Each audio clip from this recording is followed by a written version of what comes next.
Hello. So, are you ready for our new grammar punctuation lesson? Well, here it comes. So, we're talking apostrophes. So, apostrophes is something that kids struggle with, adults struggle with. So let's clear up a few things. Okay, so there's four little rules we're going to go over here. So, the first and probably the most often time you see an apostrophe being used is to show possession, like someone owns something, someone's property. So you're going to use an apostrophe S after any singular noun or any word that does not end in an S. So let's take a look. So own something, right? Someone's own. Jimmy's car, right? Whose car? Jimmy's car. He owns that car. The school's quad. The children's toys. Now, notice children. It's actually considered a singular noun. Just go with me on that. Trust me on that. The clock's hands. Whose hands? The clock's hands. They own those hands. Ariana's bike and Adam's house. So these show possession. They do not end in an S. Let's talk about those words that are plural, right? Or maybe they end in an S. So to show possession, use an S and then the apostrophe comes after if the word is plural and ends in an S. So, for example, all of the teachers' desks were moved out into the hall. Teachers is plural. So the apostrophe comes after the S. Another example, some of the drivers' cars were damaged. Drivers is plural. It ends in an S. And you're showing ownership. So we put the apostrophe after. So if it's a singular noun showing possession, it's apostrophe S. If it's plural, it's S apostrophe. Got it?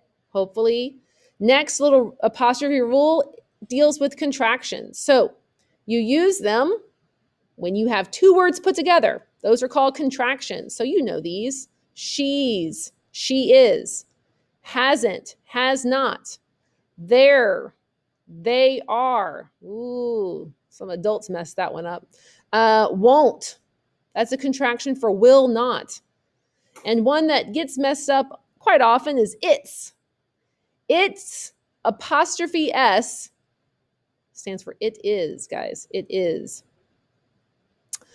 So, for example, will succeed. We will succeed. They're going to be late. They are going to be late. Well, look at that there. Make sure you always use the correct there. So contractions, pretty simple. Obviously, there's more. I'm, don't, can't. You get the idea. Those are contractions. Now let's talk about compound subjects. Ooh, stay with me. So if two or more people share a possession of something, you only need to use the apostrophe with the name of the last owner mentioned. So look at this. Steve and Lisa, right? Steve and Lisa. Steve and Lisa's apartment was destroyed. They both own it, but we only need to show it on Lisa's. She's the last owner mentioned because they own it together. But if you have two names and they own something separately, if each person individually possesses something, you need to use an apostrophe with each name. So look at this. Gary's and Arthur's clothes were destroyed in the fire. So Gary's clothes, Arthur's clothes, they own them separately. They each get the apostrophe S. Oh, I hope that makes sense. So if they own it together, only the last name that's closest to the item.